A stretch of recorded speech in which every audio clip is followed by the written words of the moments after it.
June 2010, Cumbria in the northwest of England. The peaceful community of Whitehaven was about to be shattered by the murderous rampage of one man. This perfectly ordinary 52-year-old taxi driver had suddenly taken it into his head to shoot everybody in the area. Over the course of one day, Derek Bird would kill 12 people and injure 11 more. He picked people off who were just going about their day-to-day lives, and it seemed to make absolutely no sense whatsoever. That was the worst day of my life. I wouldn't wish it on my worst enemy. The callous killer only stopped when he'd run out of ammunition, finally turning the gun on himself as the police were closing in. We have a man who had committed no substantial crime in his life, who in one moment transformed himself into a spree serial killer. This senseless and horrific shooting spree of unarmed and innocent victims makes Derek Bird one of the world's most evil killers.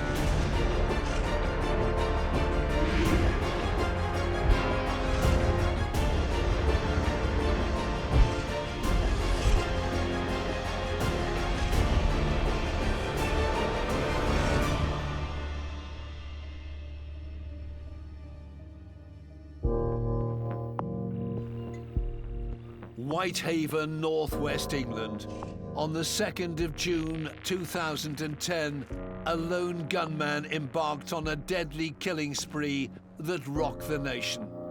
Shooting many of his victims at close range, 52-year-old taxi driver Derek Bird even murdered his own brother. Bird's shooting spree effectively occupied only about 12 hours. And the impact was extraordinary because this was in the days, of course, of rolling news, of 24-hour news channels.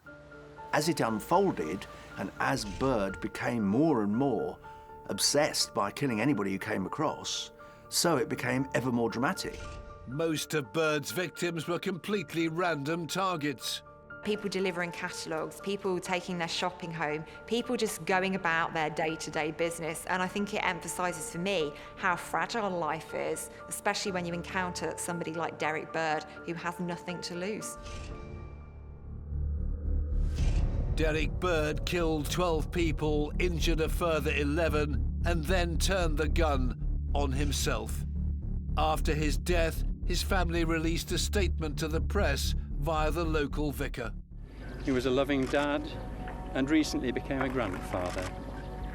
We would like to say that we do not know why our dad committed these horrific crimes. We are both mortified by the sad events. This killer's story begins in 1957. Derek and his twin brother were born on the 27th of November in Ennerdale Bridge, a village a few miles out of Whitehaven, to a seemingly ordinary family. The twins had an older brother, and their father worked nearby for the local council. The twins went to a school in Whitehaven. Despite being older by only 5 minutes, Derek seemed to be in the shadow of his younger twin brother, David. It's always assumed, isn't it, that twins will adore each other. You know, there are many twins that are like that, but in this particular case, I don't think they were. I think they were rather isolated from one another. David was probably the more likeable one, Derek the quieter one. He was kind of a bit of a loner. As the brothers grew up, the differences between them became more apparent. David was his twin brother, but that was where any resemblance ended, I think. David was better at sports. He was on the rugby team at school. Derek wasn't a particularly athletic child. David was cleverer, he was more handsome, he was more successful, and many people have described Derek as living in David's shadow. And this isn't anything unusual. Many siblings are outshone by others in their family, but they don't carry the kind of rage and the kind of resentment that Derek Bird did. I think because that was what his personality was. He really did catastrophize this relationship with his brother, and he blamed him for so many things. Despite their differences, the twins shared their father's passion for hunting game, and just before his 17th birthday, Derek was granted a shotgun license. His father was involved in guns. In small towns in the countryside of England, owning weapons, especially a shotgun for hunting, is not unusual. Bird's passion for guns continued into adulthood. After leaving school, Derek Bird found work as a carpenter at Sellafield Nuclear Power Station near Seascale. Just before he started his new job, he began dating a woman who was 5 years younger than him. She was somebody he met at school, and she was several years below him. So I think for him, this was important because he was the dominant figure in the relationship. He was that bit older. They never got married. They did live together. Things seemed to be going well for the couple. They moved in together in 1978 and had their first child in 1982. But in 1990, Bird lost his job at the nuclear plant after he was caught stealing wood. He received a 6-month suspended sentence. In 1994, his partner decided to leave him. It's pretty clear from early on, she senses something is slightly off about Derek Bird. She never marries him. She leaves him before the birth of their second child. So this was his first relationship. This was a relationship that failed. This was another thing, I think, to add to his collection of grievances, of things that other people have done to him. So this is just adding to his pity, essentially. And if there was a telling moment in Derek Bird's emergence into adulthood, it was the failure of that relationship. A few months later, Bird began dating again. Derek Bird formed a relationship with another woman. They never lived together. Bird at that point was still, employed in various odd jobs. A year later, Bird became a taxi driver. He finally had a stable job again, but his love life was anything but. His relationship with his partner was becoming increasingly volatile. Now, they're together for some years. It's alleged that there was some domestic abuse. The extraordinary nature of Bird's relationship is demonstrated by the fact that in January 1998, the police are called after she insists that he's head-butted her, but no charges are brought. In October 1998, Bird's life was turned upside down yet again when his father died. Even though he was still working as a taxi driver, Bird became his mother's carer, and he would visit her every day. The instability of this double life began to spill into his day job, and just over a year later, Bird was arrested for demanding money with menaces. However, no charges were ever brought against him. By now, his partner had had enough, and in 2000, after 6 years, she finally left him. She says that Bird became emotionally detached, wasn't sympathetic, wasn't compassionate. I don't think Bird was capable of compassion. I don't think he felt much in the way of anything for anybody. Life as a taxi driver became hard for the father of two, and he'd started to get a bad reputation among the drivers. Being a taxi driver in a fairly isolated seaside town in Cumbria was getting more difficult. More taxi drivers, fewer passengers. There was a good deal of rivalry on the Whitehaven cab rank, clearly, with some not particularly pleasant remarks, one driver to another. He's not a popular figure on the Whitehaven rank. Bird had a particularly volatile relationship with a young driver called Darren Rucastle.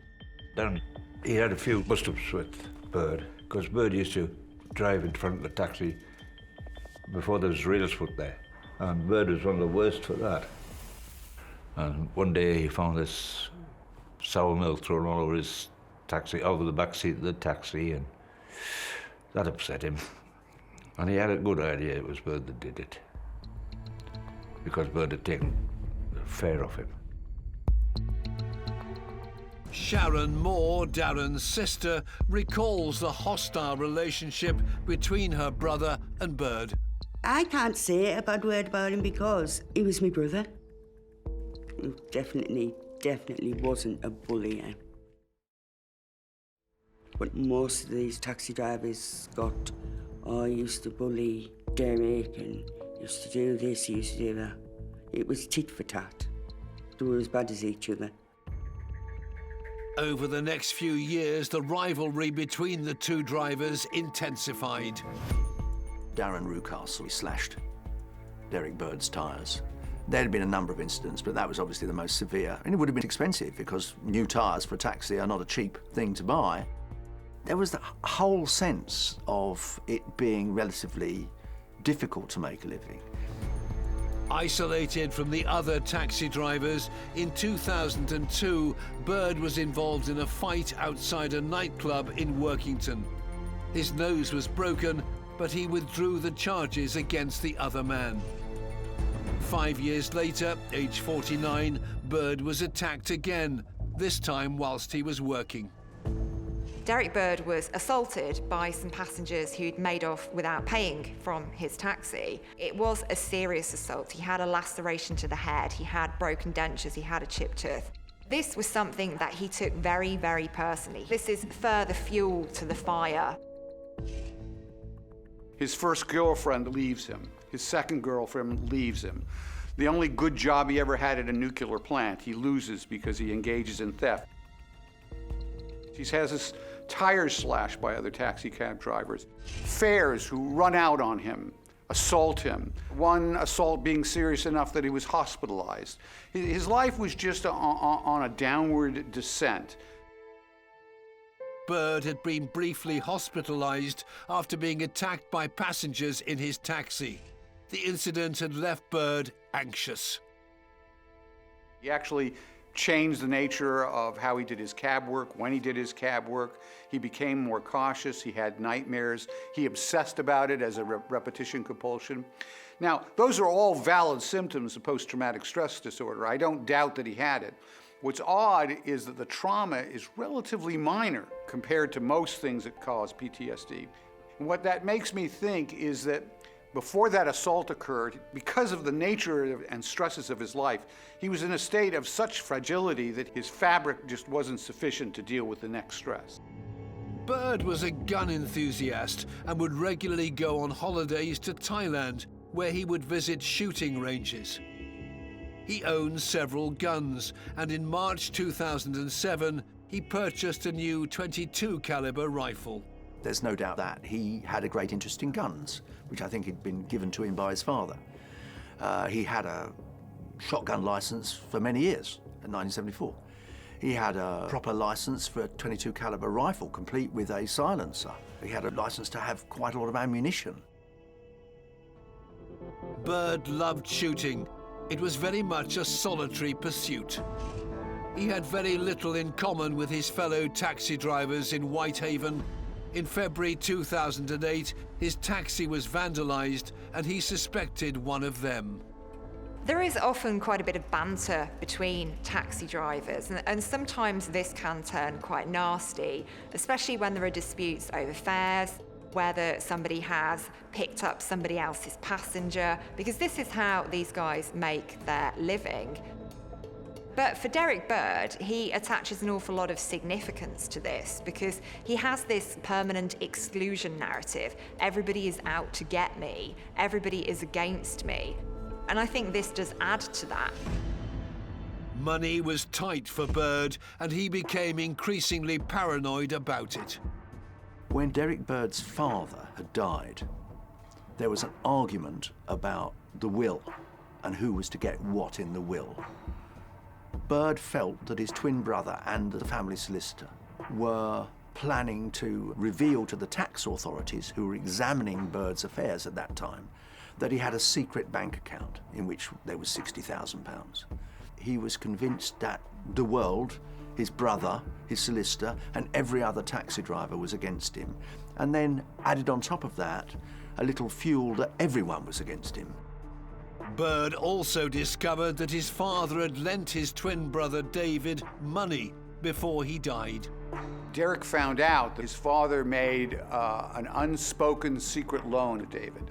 Even at the point where he's the person, taking over and being responsible for the welfare of his mother, David is getting the money, feeling disinherited and believing, as he did, that his brother and his accountants were plotting against him to get him jailed for tax fraud were just too much for him.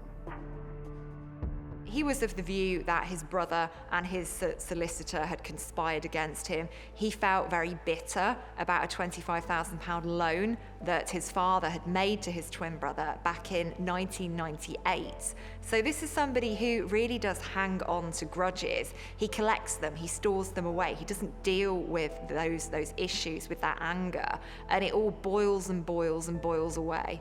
He was a man who was rapidly going nowhere, was finding himself alone. The frustration was simply too much for him. Alienated from everyone and increasingly annoyed that his twin brother may have benefited from his father's death, Derek Bird had finally had enough and came to a fateful decision. Full of rage and armed with his rifle, in the early hours of June the 2nd, he drove to his brother's house in Lamplugh. Derek Bird arrives in his brother David's house with his silenced .22 caliber rifle and confronts him sometime in the early hours. I can only imagine the brother would have been utterly bewildered. Suddenly his brother appears in the middle of the night, wakes him up. Bird proceeds, without any warning, to shoot his brother. Not once or twice, but 11 times in the head and the body. This was a really, really cowardly act. He's caught his brother at the time when he's most vulnerable. It wasn't just an intention to kill, it was an intention to completely destroy. So shooting somebody 11 times, that's way more violence than you need to get the job done. So I think this does show the intensity of the resentment that Bird felt towards his brother. For him, it was a cathartic release. Remember, this isn't just a brother from his point of view that cheated him out of some inheritance, late in life. This is a brother who was the person to whom he was compared for his whole life and compared unfavorably. So this was the final act of justice from his point of view. Having shot his twin brother dead, Derek Bird then left David's house and made his way to the home of 60-year-old Kevin Commons. Just after 5 o'clock that morning, Derek Bird drives to the house of his solicitor, Kevin Commons, and he hangs around waiting for him for around about 4 hours. So for me, this is really significant because it's showing that Bird has a rage that is not dissipating. I think when most people are angry and they don't have an outlet for that anger, it does fizzle away and people calm down, people feel better, but not Derek Bird. Several dog walkers saw Bird outside Kevin Commons' farmhouse in the village of Frizzington. He waited there for several hours, planning his next deadly move. Around about 10 o'clock that morning, Kevin Commons drives up his driveway, sees Derek Bird blocking him in and probably wonders what on earth is going on. He's not given long to process that thinking until Bird comes out and shoots him twice. He must be absolutely shocked. What on earth is he doing? So he's just basically trying to survive at this point in time. He hasn't killed him. So he stumbles to his feet. He starts to crawl away, to go back towards his house. A neighbour heard the gunshots and saw Kevin Commons trying to flee. Bird follows him, but replaces the shotgun with the rifle and proceeds to shoot him twice more, killing him at the spot.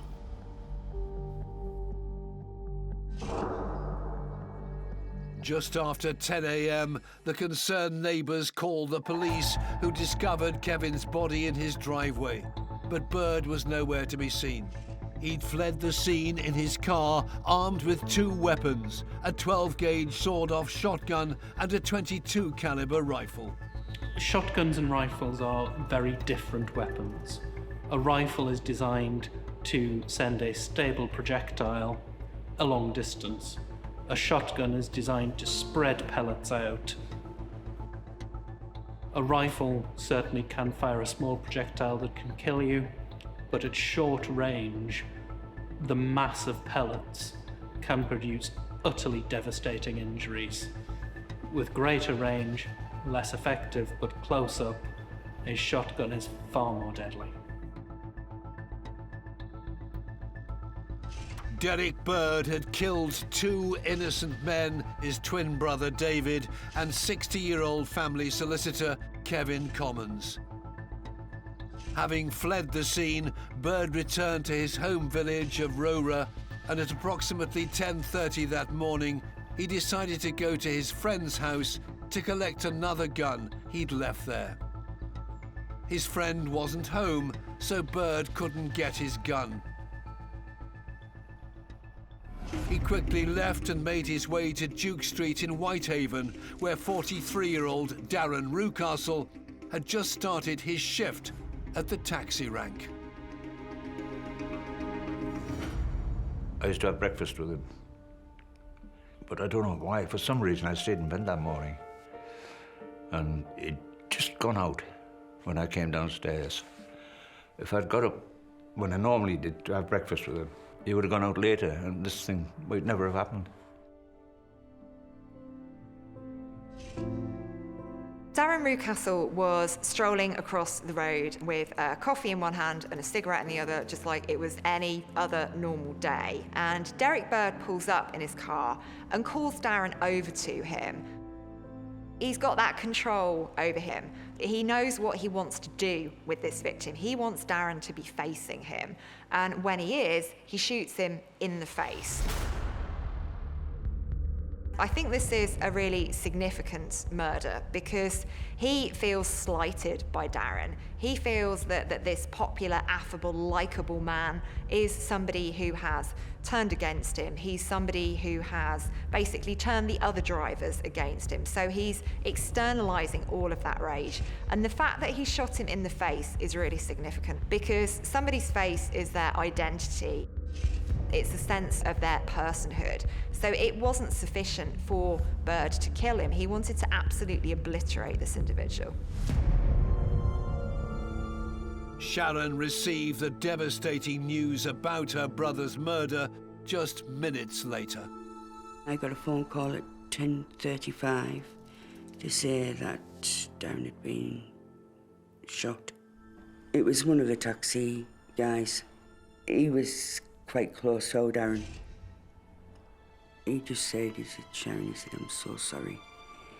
He said, Darren's been killed. And I just went, you're joking, aren't you? He went, no. He said, I'm serious. I said, when was he killed? He said, a couple of minutes ago. And he might as well have hit me in the stomach with a sledgehammer, because it was the worst feeling ever. Ever. I couldn't get the words out. I felt physically sick. I was crying. It was just, it was as though it was happening to somebody else. In utter disbelief, Sharon called the police. And I rang the police and I said to them, I said, can you tell me if it's Darren Rewcastle, please? And she went, well, who's calling, please? I said, it's his sister. And she turned around and she went, well, I don't know. We haven't got everybody's names and this, that and the other in. And so she says, I'll ring you back at 11:30. With no one to officially confirm Darren's death, his family had an agonizing wait ahead of them. With the reports of another man being shot dead, the police deployed every armed officer in the county to try and stop the deadly gunman. He was literally shooting at anything he felt like. That's what made it quite difficult for the police to stop him at once, because there was no obvious pattern. Bird was now on the run, but he wasn't finished. Still at the taxi rank, Bird then fired his gun at 2 other local taxi drivers. Donald Reed was shot in the back and Paul Wilson in the face. Incredibly, both men survived.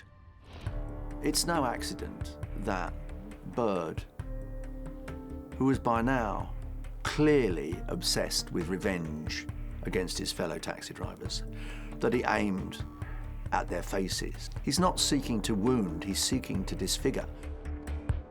Derek Bird's rage goes from the specific to the general. So he's targeted his brother, he's targeted his solicitor, he's targeted the men at the taxi rank.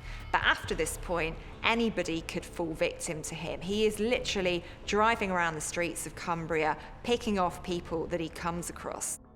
What I believe happens then is he loses all control over the aggressive impulse. It's now just a wild, derelict impulse, seizing a moment to kill. A local police officer in Whitehaven heard the shootings and spotted Bird's silver car with a shotgun pointing out of the front passenger window. As he gave chase, he saw Bird aim his shotgun at another taxi traveling with a passenger in the opposite direction. He didn't do anything to avoid capture. He was driving around killing people. The net result of that was within moments, every member of the police force was on the street looking for him. So he operated without regard the possibility that he would be caught. The local policeman stopped to help the occupants of that taxi. Driver Terry Kennedy was shot in the hand, and passenger Emma Percival was hit by pellets in the neck, arm and side. Both received significant injuries, but survived. Another police van took over the pursuit and confronted Bird, who'd pulled into a driveway. The officers, however, were unarmed.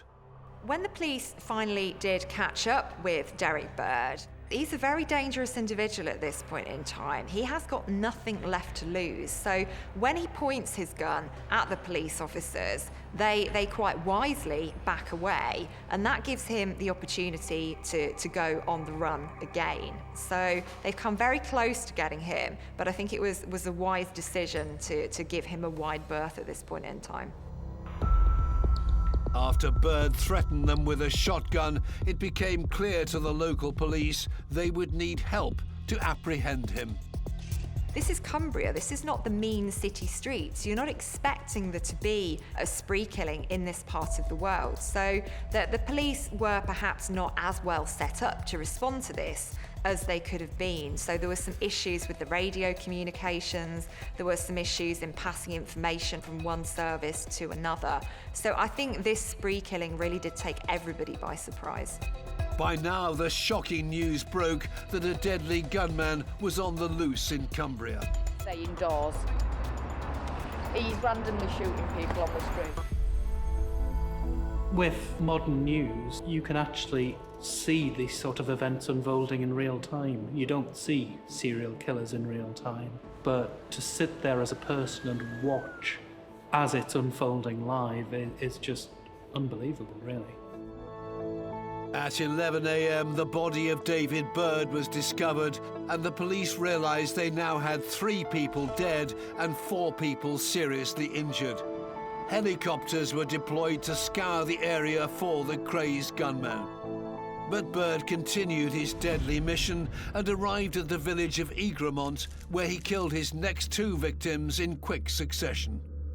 57-year-old Susan Hughes, who was out doing her shopping, and 71-year-old Kenneth Fishburne, a retired Sellafield worker. His MO was as simple as can be. You drive around, you see somebody, you have the slightest inclination to kill him, you kill him, and if you don't, you kill him. He virtually killed almost everyone within range of his gun and taxi as he drove around. Bird's next victim was 65-year-old Isaac Dixon, who was killed in a field in the village of Carlton. Between 11:05 and 11:10 a.m., he then drove to the village of Wilton. It was thought he was looking for members of a diving club with whom he'd fallen out. Unable to find anyone, he turned his gun to an elderly couple, Jennifer and James Jackson.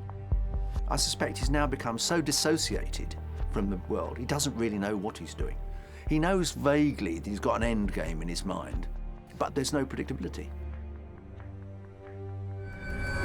The police urged the public to stay indoors whilst they tried to track down the crazed gunman. Bird then made his way to Gosforth, where a 31-year-old part-time farmer and semi-professional rugby player was shot dead as he was working in a field. He wasn't seeking out people. He was shooting at people pretty much at random. Passer-by, a woman on the way back from the shops, a man with his dog, a man in a field. Around 11:25 a.m, Bird drove to Seascale, where he aimed his gun at 23-year-old estate agent Jamie Clark, who, upon being shot at, crashed his car and tragically died. Minutes later, Bird shot at 40-year-old Harry Berger, a pub landlord, who survived but lost 2 fingers. He's being pursued by armed response officers, helicopters, the whole panoply of a manhunt. And he's literally zigzagging across western Cumbria. I mean, it's horrifying to say, but looking for targets. There is no rhyme nor reason for that. The only rhyme or reason is in the completely distorted reality of the empty, lonely shell of Derek Bird. At approximately 11:27 a.m, Derek Bird shot 2 victims in Seascale, 64-year-old cyclist Michael Pike and 66-year-old Jane Robinson, who was just yards away from the house she shared with her twin sister. Bird had murdered 12 people on a frenzied shooting spree and injured 7 more. The police knew who they were pursuing, but were still unable to apprehend the 52-year-old taxi driver. There were a couple of occasions, without question, in which Bird might have been stopped. At one point, a police armed response team were pursuing him, following radio instructions. When he passes them in the opposite direction, they do an abrupt U-turn and follow him. But then Bird gets through some roadworks before they do. They get stuck under a bridge. He gets away. Fleeing police, Bird drove to Eskdale Valley and opened fire at 6 random people. He then stopped carer Fiona Moretta and asked her if she was having a nice day before shooting her in the face. Incredibly, she survived. He drove around until literally he ran out of bullets. The only thing that stopped him was running out of bullets. By this point, Bird is pretty well aware that the net is closing in around him. He then starts to crash into vehicles. You can imagine by now his grasp of reality is distorted, to put it politely. He bangs into vehicles. He damages the tyres of his taxi. Eventually, so badly that one deflates completely, crashes into a wall.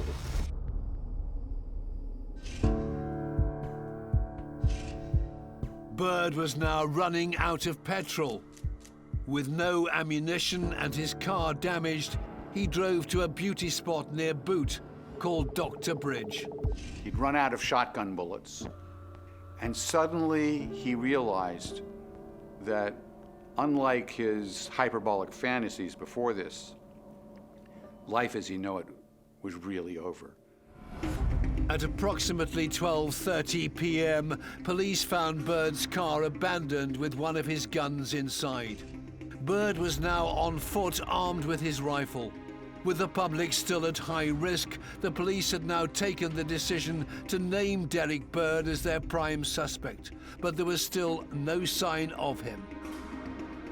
Then, at approximately 1:30 p.m, police officers found Derek Bird's body in a wooded area near Boot. He'd shot himself. He'd engaged in the ultimate failure act. There was no reason for him to be here anymore. He's got nothing left to lose at this point in time, and spree killers will often take their own lives, and what this represents is a way of taking back control. So they are the ones who are making the final decision on when it is they die. They don't want to go to prison. They don't want to have to face the consequences of their actions, so they take that very calculated decision to kill themselves.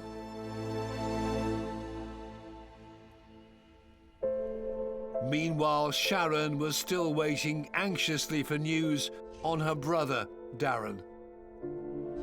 So we waited and we waited. 11:30 came and went, no sign of any phone calls. And I said, we'll just go up to Mum's. Went up to Mum's and I walked in and Mum said to me, she says, what do I owe this? Pleasure? And I just said to her, I said, put Sky News on. So she put the Sky News on. She just started screaming. And she went, that's our Darren, that's our Darren. And then about 6 o'clock, the police came to tell us it was Darren. He was just left on the pavement. That's what really got to us. They never covered a home, never put a tent over him. When the police came, we asked them about that, and they said we haven't got one. So that was it. Sharon realised she had met her brother's killer before, but could never have known what was to happen. A week before all that happened, I'd got in Derek's taxi. I'd said to our Darren, the taxi driver was really unsociable sort of thing. And he was like, oh, that's just Derek, he's harmless. I think that's the puzzling bit out of it all for me, is when our Darren said, oh, he's harmless. I always say you never know what goes on in someone's head. With the news of the Cumbria shootings all over the national press, people were still trying to make sense of why Derek Bird did what he did. A large number of people that he killed were literally people whose killing was a punishment for them being on the public streets. There's no motivation there. There's no connection there to anything in his life. It is really what some people would call an expressive homicide, a homicide that's taking place more to give him cathartic relief than anything to do with who the victim is and whether or not they deserve to be punished. The Queen paid tribute to the victims, and the then British Prime Minister David Cameron visited the scene. The small, close-knit community in Cumbria was hit hard by the killings and wanted to show their support for the victims. For Darren Rucastle's family, it was overwhelming. We booked the crematorium for 150 people, but when we got there, I would say a couple of hundred stood outside. The taxis made a procession to follow the hearse. I would say just about every taxi in the area was there. People lining the streets as we went past.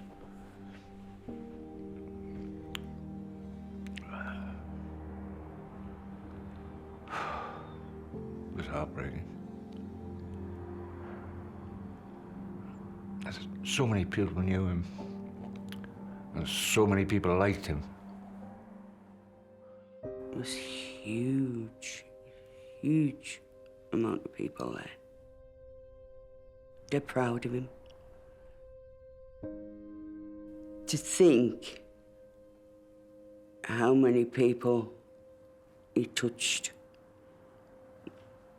like not just in his job, but in general.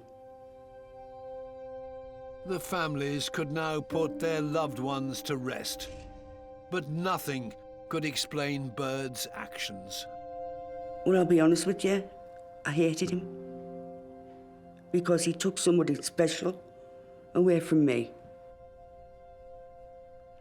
Then I'd be like, it's his family I feel sorry for because you've destroyed your own family. And then his lads were at school, at the same school as my lasses went to. And it he just wrecked so many lives. Just because he couldn't handle his own. You can't be a normal person and shoot people several times. There's no justification for it anyway. None whatsoever. Apart from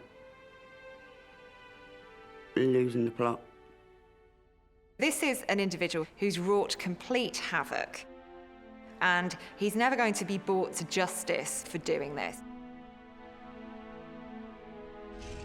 Bird certainly never explained, what did you do that for? He left no suicide note, for example. No note of apology. No suggestion of what was in his mind when he suddenly decided to shoot all these people.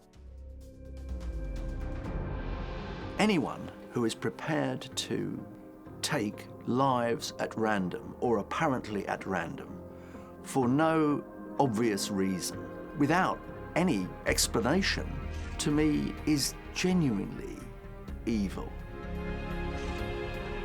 Bird callously aimed his gun at anyone that stood in his way or he felt had wronged him. In less than 24 hours, he murdered 12 innocent people, including his twin brother, and injured 11 others. All of this makes Derek Bird one of the world's most evil killers. Gainesville, Florida, 1990. On the 23rd of August, students Christina Powell and Sonia Larson were preparing to start their freshman year at the University of Florida. They are the very vision of hope and happiness and joy for the future. But in less than 24 hours, they would both be dead, brutally murdered by a 36-year-old vagrant named Danny Rowling. This is a person who volcanically erupted behaviorally. The hatred, the paranoia, the psychosis just unleashed itself upon the world. Rowling's passion for killing grew. His victims were bound, stabbed, and mutilated. Some had been savagely raped. His capacity for violence and his appetite for violence was more than anyone I had ever encountered. A reign of terror had been unleashed. A serial killer the press dubbed the Gainesville Ripper was on the loose. Danny Rowling was taking the lives of innocent victims all over town, making him one of the world's most evil killers.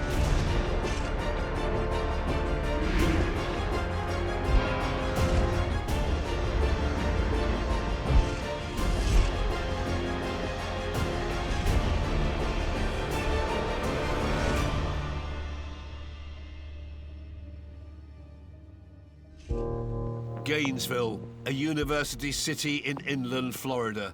It was here that 36-year-old drifter Danny Rowling killed 5 students in just 4 days. The city was shaken to its core by the murders, and when Rowling was arrested for armed robbery on the 7th of September 1990, the police had no idea they had a serial killer in custody. Retired FBI Special Agent Ken Porter worked on the investigation into the Gainesville College killings. He brought a dark cloud of fear and terror amongst the whole community of Gainesville, Florida for at least 2 or 3 months, where people were just afraid to go out, afraid to open their doors, afraid of the dark. In that brief spree of killings in August 1990, Rowling effectively terrorized an entire community. He reduced the community to a sense that no one, and no woman in particular, was safe, that there was a madman on the loose, which indeed there was. Rowling's victims would have had the most horrendous time during their ordeals, because here's somebody that they don't know who's coming into their home, which is their place of sanctuary, and attacking them in the most brutal way. It really is terror of an unimaginable degree. Former State Attorney Rod Smith had never encountered a case featuring such depravity. I have no way to measure comparative evil, but certainly he was a guy whose crimes were, for this community and in this part of the world, were among the most tragic and horrific. This killer's story begins in 1954. Danny Harold Rowling was born in Shreveport, Louisiana on May the 26th. His 20-year-old mother fell pregnant almost immediately after the couple married, much to his father's disgust. Danny Rowling was the son of a policeman, but he wasn't a very compassionate policeman. In fact, he was a violent and abusive father.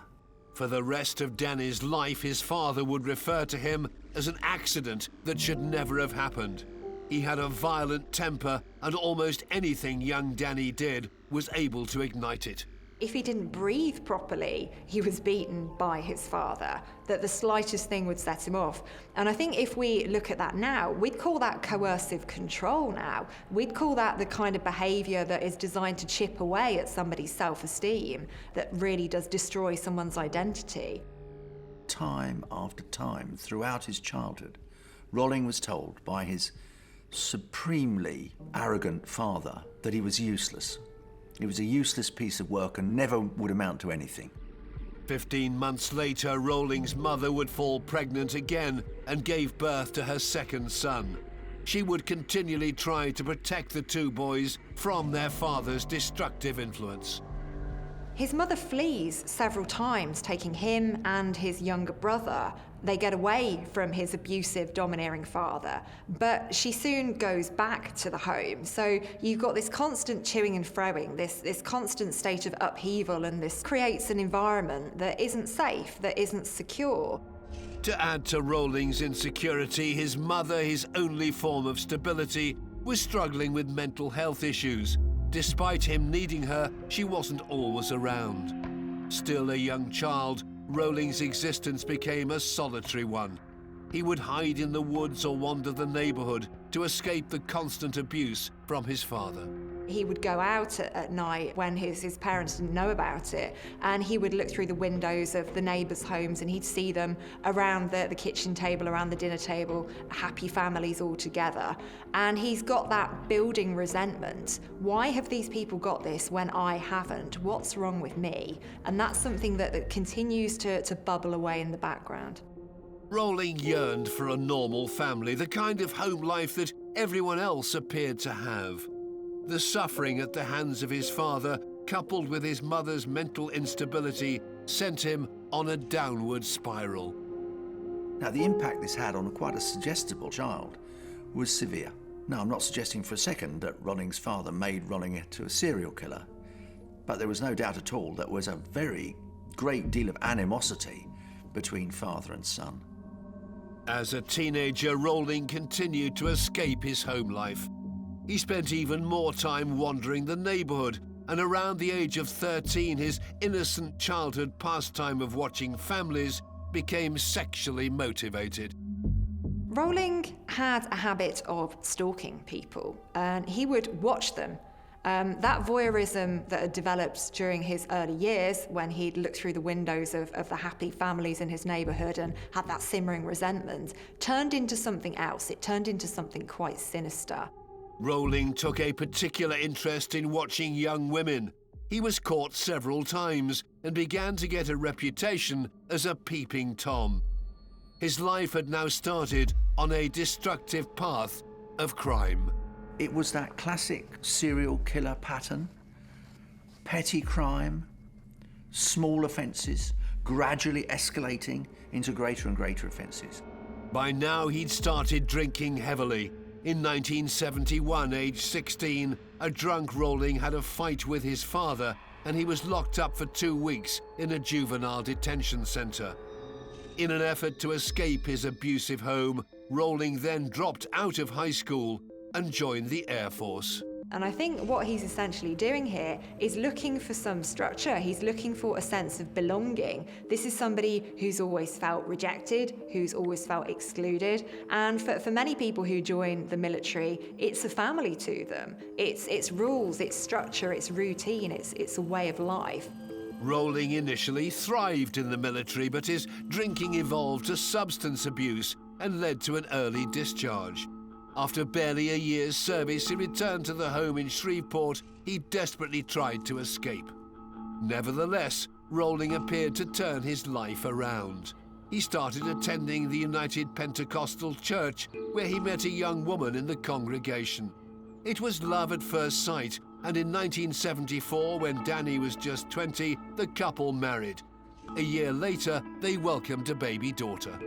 When he was first married, he was a very religious guy in a kind of hyper-religious area out of Shreveport. Went to a very Pentecostal church, had a very black and white view of the world, of the ongoing battle between good and evil. Things look like they might be on the up for him, but he's still drinking, he's unemployed, he's not the kind of man that he thinks he should be. In 1977, after just 3 years of marriage, Rowling's wife filed for divorce. The 23-year-old was devastated by her rejection.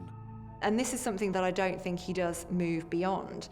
The very fact that his wife is the person that chooses to end their relationship, she's taken the control away from him. So we're just adding to these resentments all of the time. At around the time his wife left him, Rowling was working in a local bakery. He had an accident with a bread slicing machine and lost part of his finger. It seemed everything was going wrong for Danny Rowling.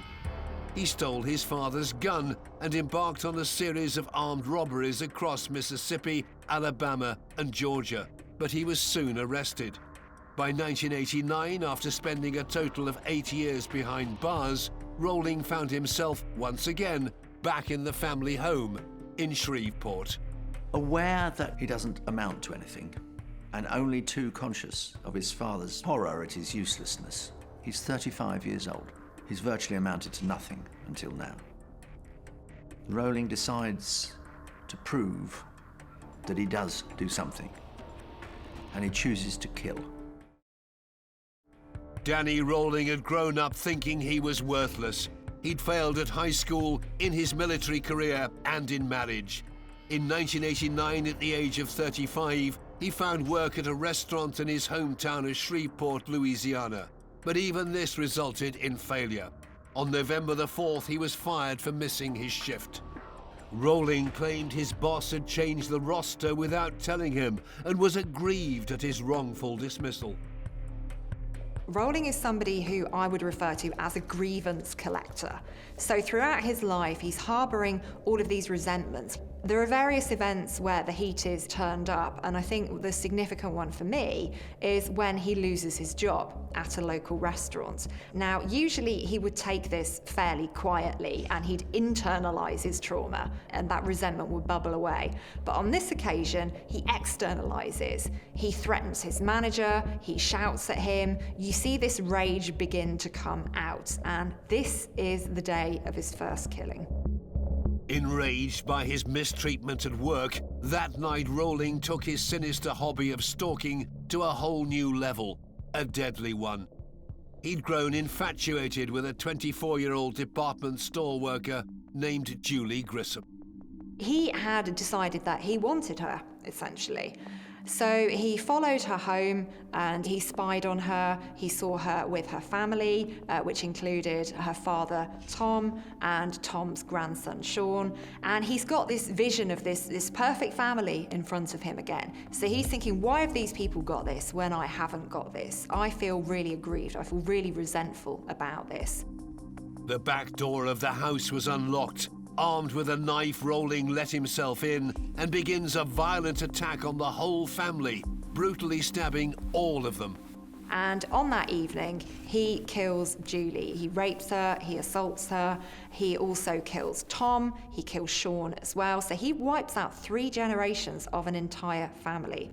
But it was the attack on 8-year-old Sean that was particularly horrific. Sean was stabbed with such force that the knife went all the way through him and stuck in the ground. That is the sort of extreme level of violence that even as forensic pathologists is rarely seen. It really tells you something about what the person is thinking when he commits that murder. After raping and killing Sean's aunt, Julie, Rowling carefully cleaned her, put her dirty clothes in the washing machine, and posed her body provocatively. I think that Rowling saw this as vindication that he amounted to something.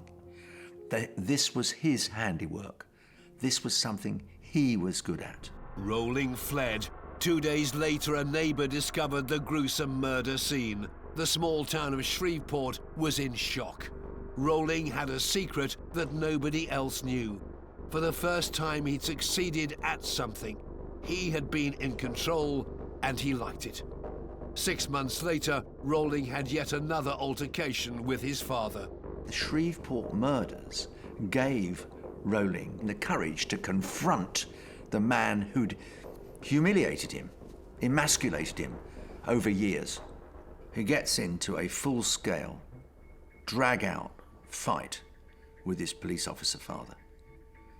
It is so severe that Rowling shoots his father, and indeed his father loses one eye and an ear in the fight. Empowered by confronting his nemesis and seemingly getting away with the Grissom family murders, it was time for a newly confident Rowling to move on.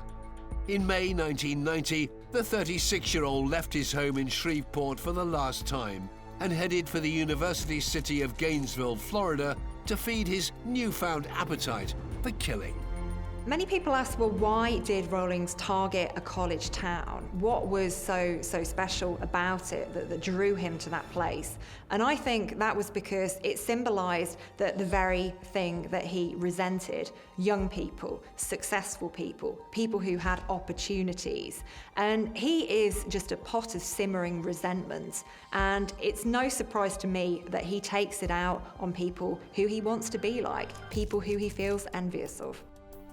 En route to Gainesville, Rowling's trip included a stop in Florida's state capital, Tallahassee. He got off at the bus station in Tallahassee and clearly had already made plans as to what he was going to do. He bought a K-bar knife there at an Army-Navy store right there by the bus station. Armed with his K-bar combat knife, once he arrived in Gainesville, Rowling set up a makeshift camp in the woods. He was a vagrant, a bum, if you like, but he had a purpose. And his purpose was a very particular kind of victim.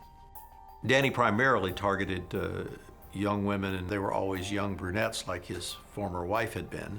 I was always struck by the fact that, for the most part, his victims were of a type.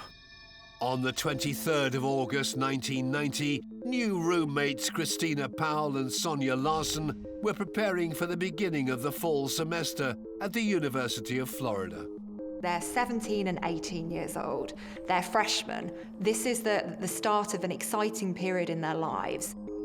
Someone else was enjoying their excitement too. That evening, they caught the attention of Danny Rowling. And he's watching them through the window. He can see them giggling along together, having a nice time, washing the dishes. You can just imagine the kind of conversations they're having about the things they're excited about at university. Rowling has been watching them.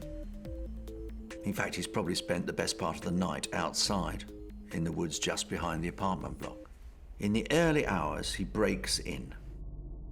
He used very specific equipment, a screwdriver to get in through a sliding door that most of these girls had, and a K-bar knife, which he also used.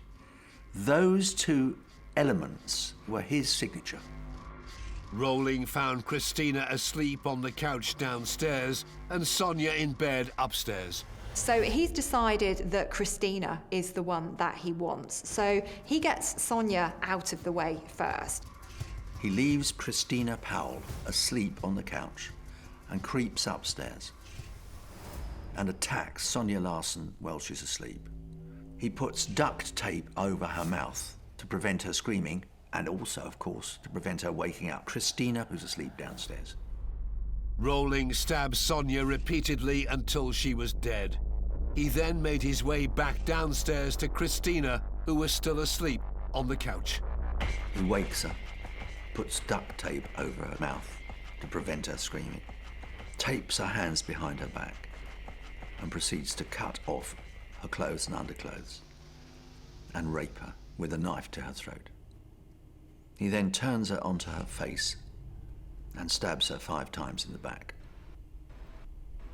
It's an act of the most grotesque wickedness. As with his first female victim, Julie, in Shreveport, Rowling washed and posed his victims. I suspect, but posing of the body has to do with his last vision of the body. He can't take a photograph, too dangerous. So what he does is his sexual conquest, and remember this woman was a sexual conquest a matter of moments ago, he cleans her up because there's nothing arousing or exciting about her as a bloodied body, cleans her up, poses her, and I suspect at that moment, the flash camera of his brain takes one last look before leaving. Barely a day later, on August the 25th, Rowling broke into the home of his next victim. 18-year-old Krista Hoyt was a community college student and a part-time overnight clerk at the local sheriff's office. Once again, he broke in through a sliding door using a screwdriver. Once again, he was carrying his K-bar knife. Once again, he was targeting an innocent student who had her whole life in front of her. This time, however, Krista Hoyt wasn't at home when he broke in. Rowling patiently waited for his victim to return. When Krista arrived at around 11 a.m., he was ready. He starts with a chokehold. He renders her unconscious. He then binds her wrists. He gags her. Cuts her clothes off after she's taped, has sex with her, kills her by stabbing her in the back, actually punctures her aorta, which is virtually instant death. But what he's done after she dies shows a development in his technique. So he not only poses her in a provocative position, he actually beheads her and places her head in such a way that she is looking at her own mutilated, posed body. Sometimes, if people are psychotic, they have some delusion about the head. It's almost as if they were afraid that killing them didn't kill them. Removing the head and being able to look at the head detached from the body is a complete reassurance that the person is really dead. Through the violent murder of Krista Hoyt, it seemed Rowling was also settling old scores from his past. Many people have observed that Krista bore quite a resemblance to Rowling's ex-wife, the woman who had rejected him. And it's no surprise to me that this was possibly the most violent of his murders, the one where the most rage was expressed. The residents of Gainesville were blissfully unaware that a killer was on the loose. The town students were full of hope and excitement at the start of the new college year. Danny Rowling had killed and mutilated 3 female students in less than 48 hours. The parents of Rowling's first victims in Gainesville, Christina and Sonia, were becoming concerned at not being able to contact their daughters. At 4 p.m. on Sunday the 26th of August, 2 days after they were killed, police entered their apartment and discovered the horrifying truth behind their silence. Just hours later, Rowling's third victim, Krista, had failed to turn up for work. Krista Hoyt worked at the local county sheriff's office, and she was a very reliable employee. She was never late for work. It was completely out of character for her not to turn up on time. So when she didn't show up for her shift, which began at midnight, 2 officers went to her home to see what was going on, and they came across the most horrendous scene. The Gainesville community was learning that some of their students had been butchered. Overnight, it had gone from a serene college town to a place where its residents cowered behind closed doors in fear for their lives. But Danny Rowling's killing spree wasn't over. On the same day officers discovered his latest victim, Rowling had broken into another apartment. His next chosen victim was 23-year-old Tracy Pauless. He knows that she lives in an apartment not far from where his den, his hide in the woods is. By then, people were alerted that something was going on. We know that because we actually have a tape recording of Tracy, and it's a phone recording in which she basically is telling someone else, as I recall, Tracy was uncomfortable, and she said, if Manuel doesn't show up pretty soon, I'm leaving. and Manuel was working that evening, and Manny came home. Well, when he came home, I guess the feeling was that all was safer and more normal. Manny, or Manuel Taboada, was Tracy's burly 6'2" college roommate. Unaware that Tracy had company, Rowling followed his usual plan of attack, breaking in through the sliding door with a screwdriver, armed with his K-bar knife and a gun. But this time, he was in for a surprise. Danny did not realize that Manuel had come home, so he thought he was going into an apartment that had 1 or 2 women in it.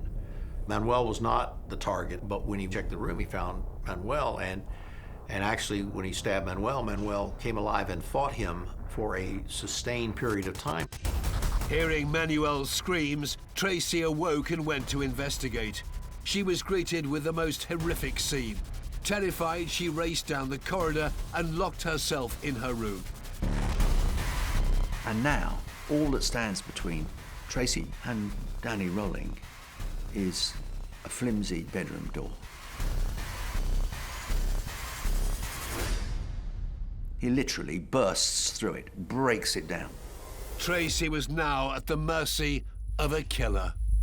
Rowling taped her mouth, taped her hands behind her back as he'd done to his other victims, cut off her t-shirt and raped her.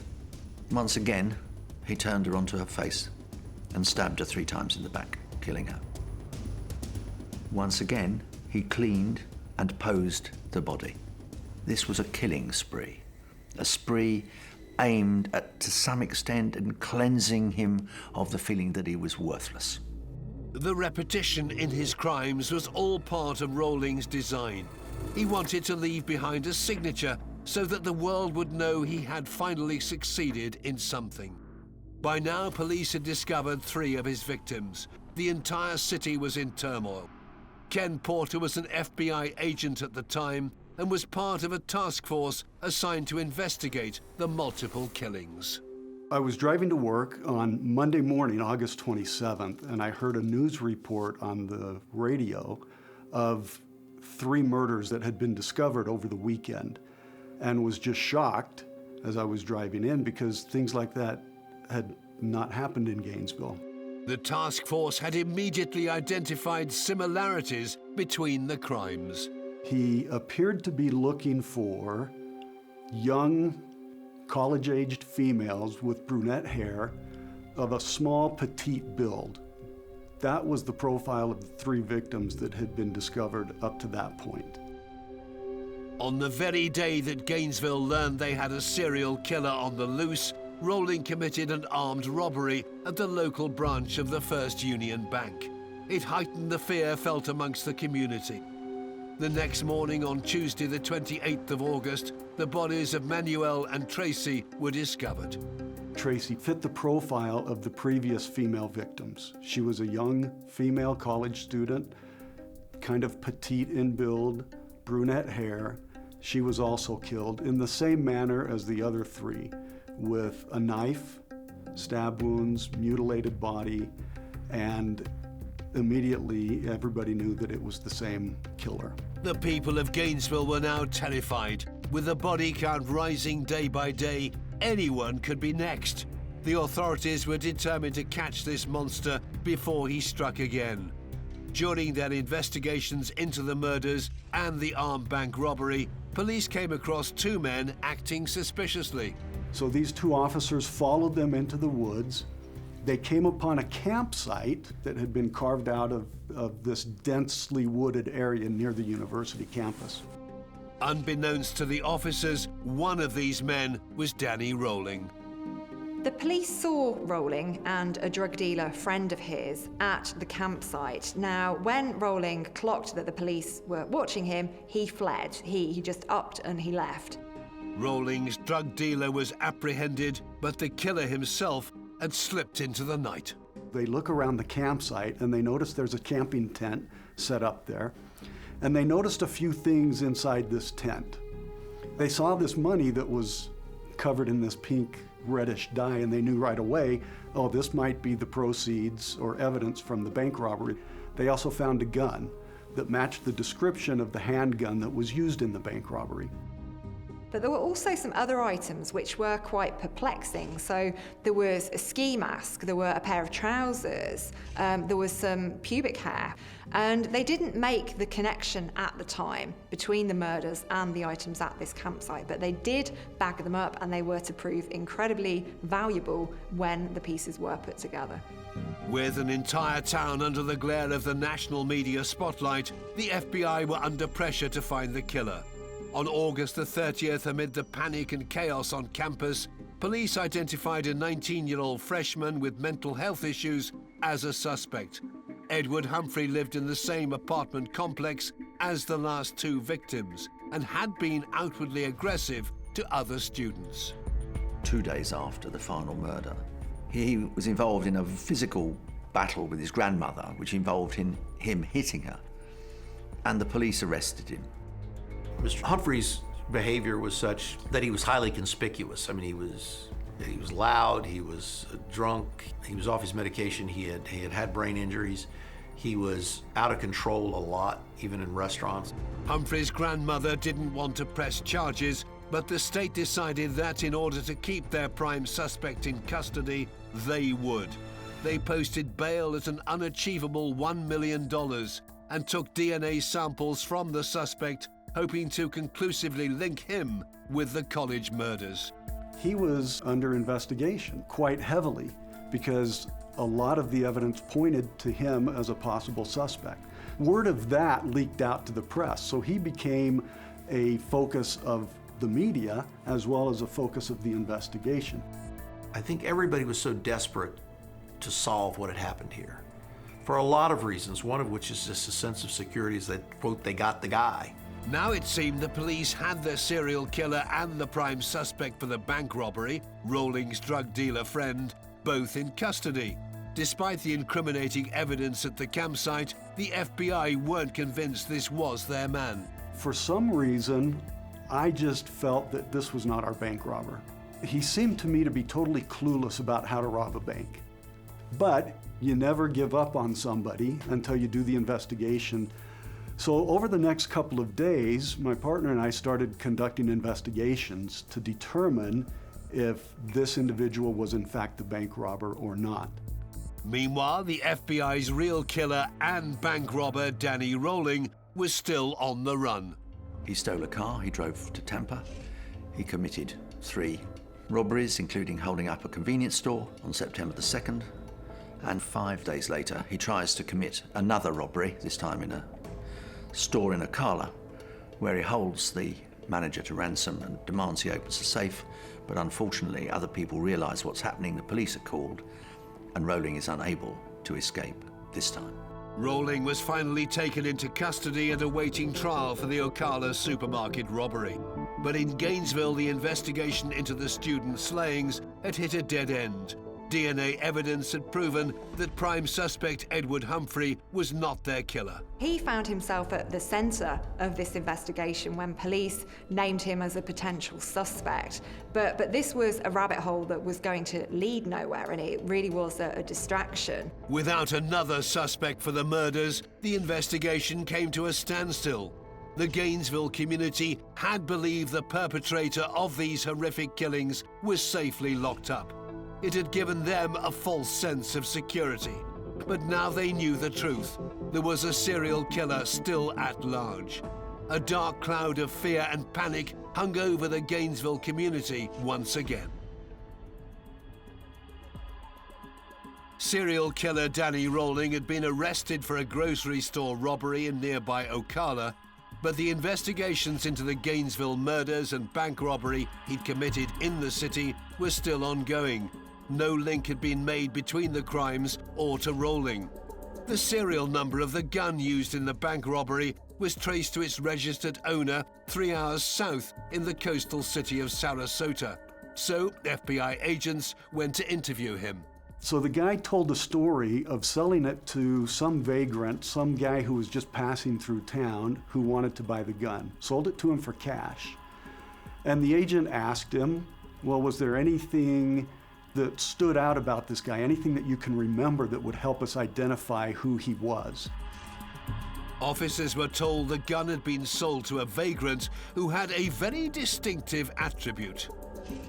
We were in a task force meeting one morning, and I started recalling what this FBI agent had reported, that the individual, the gun used in the bank robbery had been sold to an individual who had a missing finger, and one of the Florida Department of Law Enforcement agents stood up and says, "Holy shit," and the whole room falls silent. And he proceeds to explain that during the crime scene investigation of the first murders of Christina Powell and Sonia Larson, that they found a piece of paper towel on the counter in the kitchen. On one side was the imprint of a man's penis, as if he were wiping himself off after conducting a sex act. On the other side of the paper was a handprint with a finger missing. And it was at that point that everybody realized the bank robber is the murderer. The problem is, we still didn't know who that was. Once that connection had been made, the crime lab began re-examining other exhibits from the Woodland campsite in connection with the student murders. Among the elements of significance were a ski mask whose fibres matched the duct tape found at the third murder. Krista Hoyt's pubic hairs were found on Rolling's sleeping bag at the campsite. Blood on a pair of his trousers was found to be Manny Taboda's. A screwdriver was found which matched the marks on the sliding doors by which he got into the apartments. But the most significant, perhaps of all, was there was a series of audio tapes. In these disturbing recordings, Rowling alluded to the horror that he was about to unleash. I know I'll have to run the rest of my life, but I'm getting pretty good at it. I'm a big boy. I can take care of myself. We're all down here for just a breath anyway. Well, I'm going to sign off for a little bit. I got something I gotta do. As more details of the Gainesville killings emerged, police in Shreveport, Louisiana, realized that there were significant similarities between these cases and the unsolved murders of the Grissom family in 1989. They suspected all 8 homicides may be connected, but the identity of this serial killer remained a mystery. After a period of time when it became evident that the murderer had either left Florida or had been arrested because no further murders had been committed that matched that MO, a decision was made to test the DNA of all inmates in Florida who had been arrested between, I think it was like a 3 or a 4 month window. Anybody who had been arrested during that time frame was going to have their DNA checked against the DNA on the homicides. Danny Rowling was in jail pending the trial for the armed robbery of the grocery store in nearby Ocala. So he was on the list to have his DNA checked against the killers. He also had a partially missing finger on his left hand. They obtain his profile, and lo and behold, they match and they've got their man. On the 24th of January 1991, as a result of DNA testing, Rowling became the prime suspect in the Gainesville student murders. Brian Jarvis was a sergeant covering major crimes in Marion County, where Rowling was brought in for questioning in connection with the murders. When Danny walked into the interview room, he was shackled. He had a lot of anxiety. His left leg would tap, it would shuffle. He would be scratching his leg or picking lint off of it. In fact, there was 1 or 2 points there where the detective offered to show him the photos of the crime scene. He said, I want to make sure you know what we're talking about here. And Danny couldn't look at him. He turned his head away and he reacted. He said, I don't want to see that. On September the 18th, 1991, Danny Rowling was convicted for 3 counts of attempted armed robbery and 2 counts of aggravated assault on a law enforcement officer. He was jailed for life. Finally, 2 months later, Rowling was indicted on 5 counts of first-degree murder for the atrocities in Gainesville. Rowling is indicted for the murders and he initially pleads not guilty, but he does begin to confess. And he doesn't do this in a standard traditional way where he sits down with officers or prosecutors and tells them what happened. He actually speaks through a fellow inmate of his. Once the details of his crimes were revealed through his fellow prisoner, Rowling himself broke his silence and spoke to the investigators. He blamed the atrocities on a personality disorder. I have dealt with different personalities all my life. One personality is a gentleman named Enad, who is a Jesse James type. He's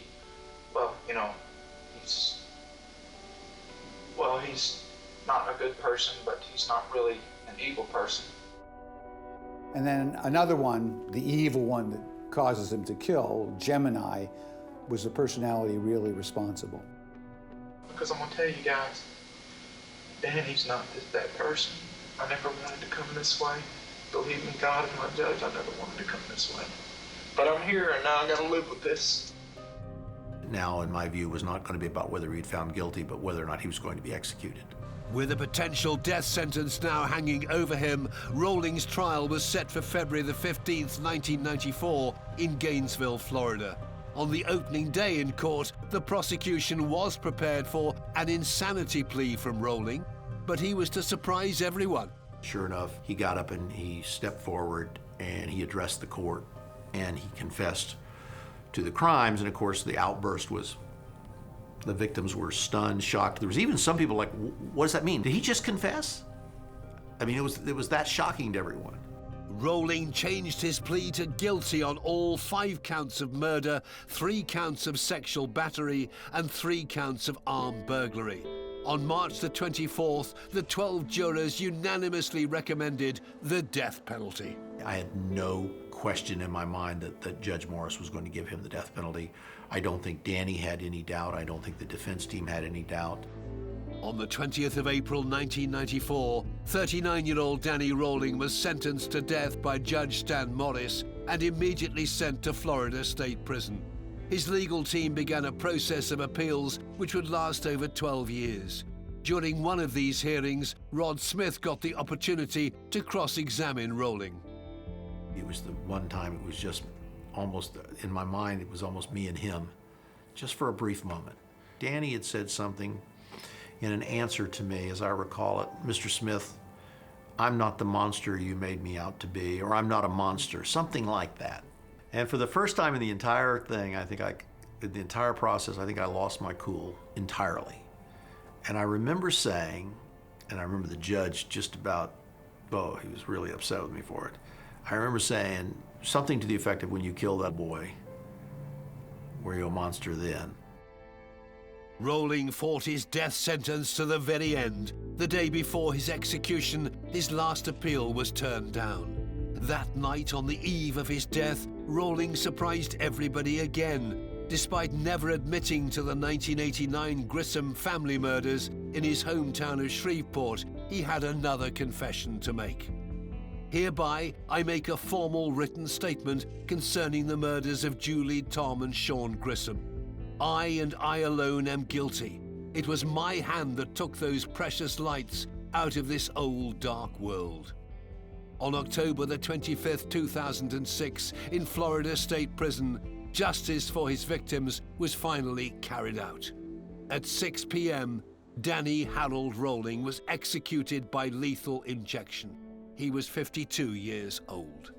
When a grisly crime like this is committed and people's lives are impacted forever, the worst part of it is, of course, the victimization. The families who should have been able to see their kids graduate from college, who instead had to bury them at the beginning of their college careers. That's the worst part. The things that mystify us most about people like Rowling is how ordinary they are. We want them to be monstrous in their behavior. We want there to be something obvious about them. And it's hard to accept that somebody this meaningless in terms of anything they accomplish in their lives could come in and kind of dominate and terrorize a community. When I looked into his eyes, It was vacant. There was just darkness. And I'd never seen that before with anybody, and I've never seen it with anybody since. And Danny Rowling is, in my opinion, the most evil person I've ever met. Danny Rowling brutally slaughtered 8 people for no reason other than to prove to himself that he could succeed at something. He stalked women, mutilated and raped them. He killed anybody who got in his way, including an 8-year-old boy. And that makes Danny Rowling one of the world's most evil killers. September the 18th, 2008, Frankfurt, Germany. A 21-year-old man boarded a plane via Amsterdam to the UK. He had one thing on his mind: murder. He's got gardening gloves with him. He's got a weapon with him. This is premeditated. This is planned. It is very execution-like in style. David Heiss had become fixated with a woman he met over the internet. His obsession was escalating by the day. Any suggestion that he could be dumped was something that would have driven him literally off the edge. In order for Heiss to be with the woman he loved, he had to eliminate the one man he thought stood in his way, her 20-year-old boyfriend, Matthew. He's going to go from a completely law-abiding citizen to a first-degree killer in 1 second. Heiss stabbed the defenseless man in his own flat 86 times in a cruel and frenzied attack, and then calmly boarded a plane back to Germany. The scene, I can remember it vividly. It was a horrific sight. I've been to lots of scenes of horrific crimes, and this one was particularly bad. Fueled by jealousy and rage, the obsessive online gamer turned into a deadly stalker who would stop at nothing to get what he wanted. All of this makes David Heiss one of the world's most evil killers.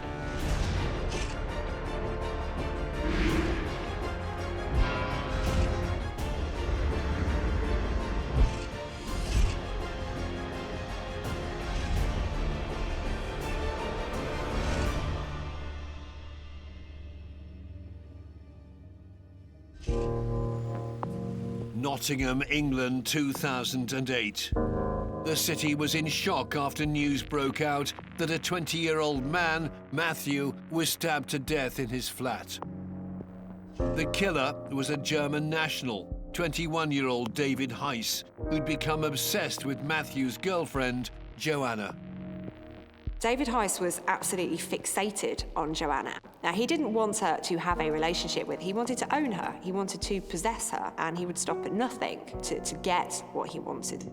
After persistently harassing Joanna for months and not getting his own way, Heiss had come to a fateful decision.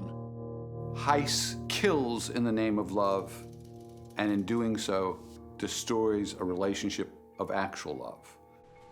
It would take the efforts of police forces from 2 different countries to help catch the young killer. Tony Hayden was a detective chief inspector for the homicide unit at the Nottinghamshire Police Force. He'd been in the UK for 16 hours. Incredible when you think about somebody that had never been involved in the police, never committed a crime, had got no friends. Everything he'd ever done was on the internet, playing war games. It was just incredible. Heiss was eventually arrested at his home in the district of Limburg an der Lahn in Germany. Police Chief Inspectors Uwe Quambach and Rashid Barouch worked on the case. It was all over the press. It was reported across the whole of Germany, both in the local and national media. I would characterize this kind of killing as brutal. We found out that Matthew had been killed with 86 stab wounds. From my experience, this was a very brutal and cruel act. David Heiss deserves not one moment's sympathy. He was a callous, evil man who killed, for no good reason, an entirely innocent young man. This killer's story begins in 1987. David Heiss was born on June the 19th to a Bolivian mother and a German father in Frankfurt, West Germany.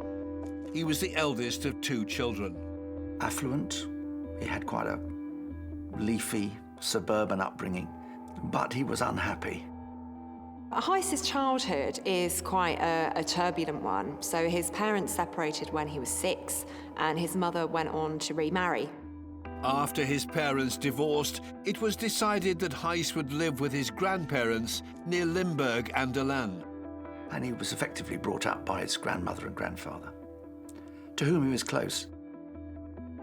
I think he feels like he's the outcast. And when you have those interruptions, those disruptions in the attachment that somebody has with their parents, their primary caregivers, that starts to have an impact on the relationships that they have with other people. Heiss's mother remarried and went on to have more children. I think here we've got an individual who feels like he never really sort of fits in. His mother's formed a new family unit, so I think there's always that feeling of being an outsider, of being awkward, of not having a sense of belonging in the family. His mother, a nurse, still lived in the town, but he barely spoke to her, and his father was even more distant from him. As a result, Heiss became insular and isolated. Heiss is put out to pastures. And the message in there to the child is very simple. Love can't be counted. The closest thing to you can just set you aside and go on to a new life as if it's nothing. This creates a desperate sense of insecurity. I think very early on in those early years, we're starting to see the seed sown for a disruptive adulthood, for somebody who's going to have difficulties with relationships, but it becomes an awful lot worse than that.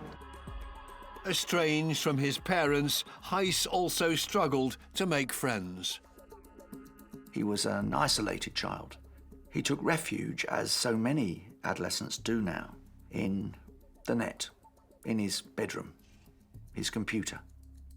The teen would spend up to 8 hours a day on the internet and developed a passion for online gaming. His social interaction was limited to other gamers. Here's somebody who doesn't have great relationships with his peers, so he seeks solace online. He makes friendships with people in the virtual world, and the virtual world is very different from the real one because you've got a lack of social cues. You've got that lack of kind of eye contact, of seeing a person face to face. And I think this is something that actually suited him down to the ground. At school, Heiss excelled academically, but he couldn't afford to go to university. It was a fact that rankled him. I think he felt from a very early age, that's what I was due. I want to be at a university. He was clearly clever enough, but it wasn't possible. Aged 19, he decided to join the military, but after just 2 weeks he was discharged for not being mentally suitable. Instead, Heiss took up an apprenticeship at a textile dye production company. And in itself, that, coupled with his extraordinarily isolated childhood, turned him into an introverted, unhappy, complicated boy who had never come to terms with any kind of relationship. And things would only get worse for the troubled teen when his grandfather died in 2007. All that he'd held dear seemed to be about to be taken away from him, and he desperately wanted something else to hang on to as well. And that is when Matthew and Joanna entered Heiss's life. At this time, Heiss joined an online wargaming forum called AW Bunker. It was here that he met Joanna, an environmental science student who lived in Nottingham with her boyfriend Matthew, a former physics student. Both were fellow gamers who'd also met online. Later that year, the gaming forum AW Bunker closed, so Joanna and Matthew set up another one called warcentral.com. Joanna is known on the site as Jojo. Matthew's known as Shade. There were others whom he contacts regularly. Increasingly, Heiss's world contracts, so in fact, it simply is on that war game site. Joanna, Matthew, and another individual had taken on the management of a war games forum, and they managed that forum so that people who were involved in certain games could speak to her and Matthew as experts around how to progress in the game. And he becomes obsessed, and there's no other word for it. He becomes inhabited by his fellow gamers. With his newfound virtual friends, Heiss, whose nickname was Eagle the Lightning, joined the new forum. He'd taken a particular liking to Joanna. The fact that she had got ginger hair, he felt that that made her more intelligent. So he had this massive respect for her and became besotted by her. She was a manager of a forum, and that put Joanna up on a pedestal. He was able to find somebody who was really enmeshed in his private world. And he not only found a woman who was living in that world, which is relatively rare, he found a woman who was living in that world as the world's creator. And that's what I suspect made Heiss believe that she was, for him, almost the perfect match. It would be the start of an obsessive relationship that would eventually turn deadly. Although she had a boyfriend, Heiss had begun to stalk Joanna by going through her Facebook account and online journals. He was sending her private messages, which she rebuffed. You know, don't do that sort of thing. I don't need that sort of attention. I'm in a relationship with Matthew, and he wouldn't give up. Here we've got somebody who is completely isolated, and normally when we're forming relationships with people, romantic relationships, we talk to our friends about it, we talk to our family about it, and they act as a bit of a check on our behaviour, and they might say, oh, I think you're pushing things a little bit too fast here, you might want to slow down, that kind of thing. He doesn't have that kind of social filter on his behaviour. Heiss's obsession with Joanna was escalating. Even though he'd never met her in person, in May that year, he declared his love for her. Heiss had become totally obsessed with Joanna and confessed, I love you, Jojo, more than anything else in my life. And he went on, I shouldn't, but I can't help it. And to be honest, it's a great feeling. A great feeling, someone you've never met, you only know on a war game site? It is the most extraordinary thing to say. You know, he has no emotions for reality. It simply exists on the screen in front of him. This is a young man who has lost contact with reality.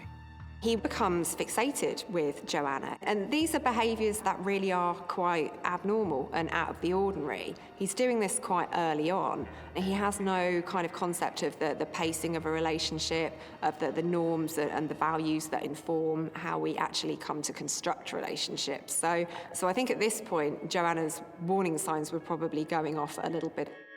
Heiss continued to harass Joanna, and his messages became more intrusive and obsessive. And so it's perfectly normal for a human being to bond tightly. What happens to the stalker is they bond too narrowly, too tightly, too quickly, too completely, and that becomes a pathological bond. And that's what happened for Heiss. Because Heiss bonds with somebody and falls in love not knowing who they are.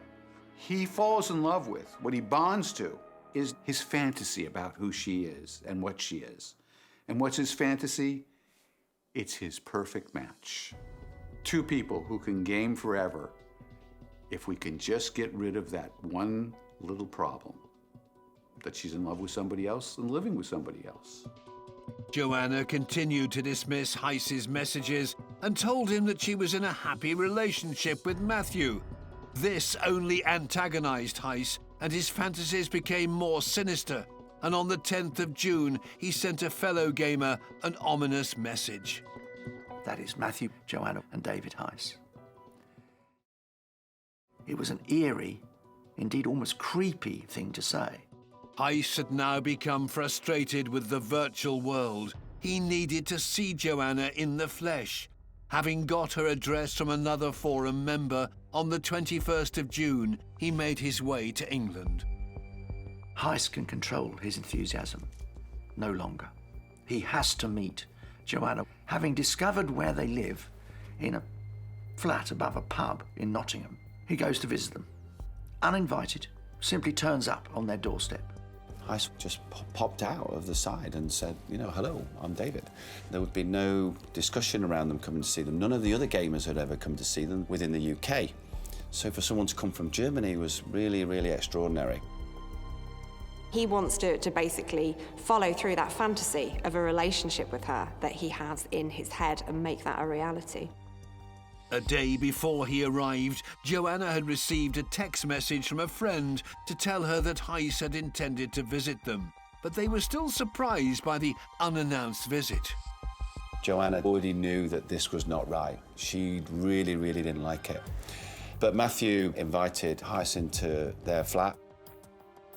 They sat and watched football, and they enjoyed their time together. During that time, Joanna was ringing local hostels to try and find somewhere for Heiss to stay, and couldn't find anywhere. So they decided to let Heiss stay in their flat, which really again unnerved Joanna.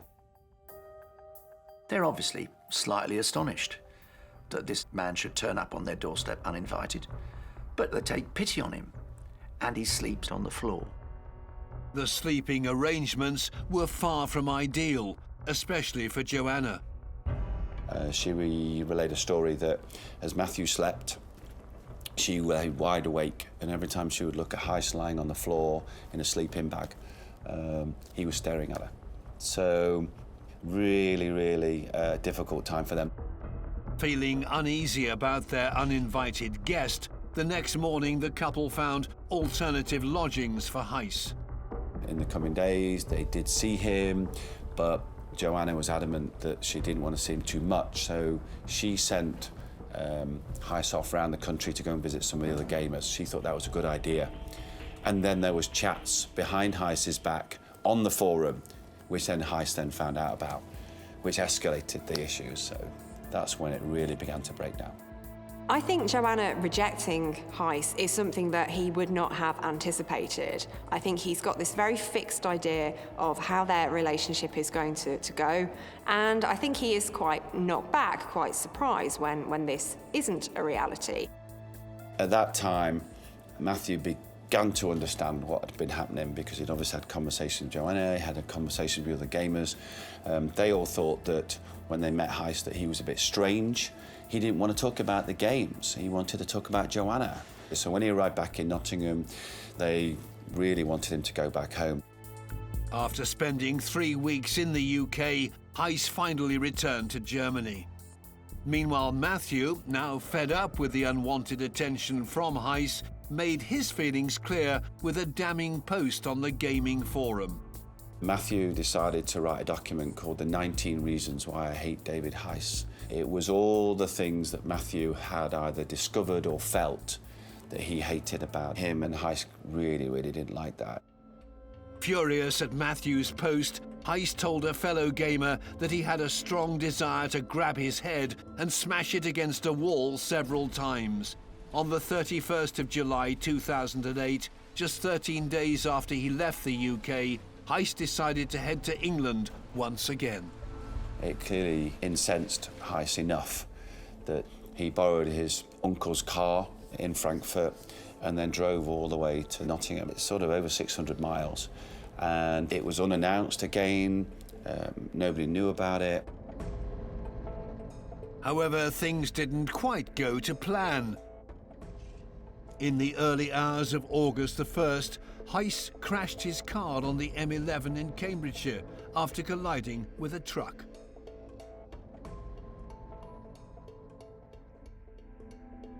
He then got up in the morning from hospital with a minor arm injury and got on the train and came to Nottingham. And then Joanna saw him on the street. It absolutely freaked her out. She was frightened and ran into the flat and told Matthew. You know, that really escalated things, and I think at that point Matthew and Joanna clearly thought this was getting out of hand. the couple made the decision to block Heiss from their forum. Heiss's obsession had begun to completely terrify Joanna. She blanked all contact with him and indeed told him to see a psychiatrist. She'd realised that this apparently harmless German was actually potentially dangerous. But she did the one thing that was probably destined to tip Heiss over the edge, and that was to abandon him. For somebody like Heiss that was clearly a loner, clearly somebody who didn't have friends, was clearly reliant on the chat room and the gaming site all day, all night, to be told to get out of the room, you can't be part of the conversation, was clearly something that he didn't like, and that escalated his anger. Other members followed suit, which infuriated Heiss and aggravated him further. Heiss had threatened to come to England and kill himself in front of Joanna. Heiss had been falling out with all the other gamers. They'd been calling him names and telling him that he was strange, and there was clearly a real hatred within this group, Heiss against everybody else, but in particular Joanna and Matthew. Despite this, Heiss continued to declare his undying love for Joanna. His obsession was escalating by the day, by the week. Any suggestion that he could be dumped by them was something that would have driven him literally off the edge. It would have been another abandonment, which ran like a thread through David Heiss's life, was part of what made him the killer that he was to become. Heiss was now at breaking point, and his unpredictable and obsessive behaviour would only escalate. He was determined to kill Matthew. I think Heiss sees the world in a very black and white way. He wants a relationship with Joanna. Matthew is a barrier to that relationship, therefore I must remove that barrier. And it really is quite chilling the way in which he goes about this. On the 18th of September, Heiss made his third trip to England in less than 3 months. Heiss takes another trip to Nottingham. He flies from Frankfurt to Birmingham Airport and then takes the train from Birmingham to Nottingham. The 21-year-old office worker had come well prepared to put his murderous plan into action. He'd brought with him enough clothing to keep him warm because he knew that he was going to have to sleep outdoors. He'd brought a sleeping bag.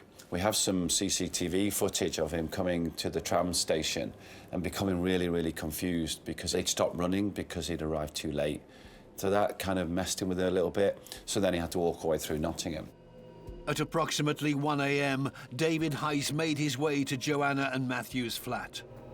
We've got images of him putting his bag down, walking up the road, hiding his bag, coming back, spending a lot of time just thinking what he was going to do. He doesn't knock on the door. He sleeps outside the flat, beside an air conditioning unit, which was presumably giving out some heat. It's not the depths of winter, but it still was cold. Joanna and Matthew had no idea that Heiss was back in the country and just meters away from them. When Joanna got up in the morning in order to go to work, she kissed Matthew goodbye and she walked out. And he specifically waits for Joanna to go out to work in the morning. He watches her leave. He's now decided that the only way he can have her is if he kills her boyfriend, Matthew. With Joanna now out of sight, Heiss made his way up to their flat. He's got gardening gloves with him. He's got a weapon with him. This is premeditated. This is planned. This is something that he intends to do. It is very execution-like in style. Heiss then knocked on the door.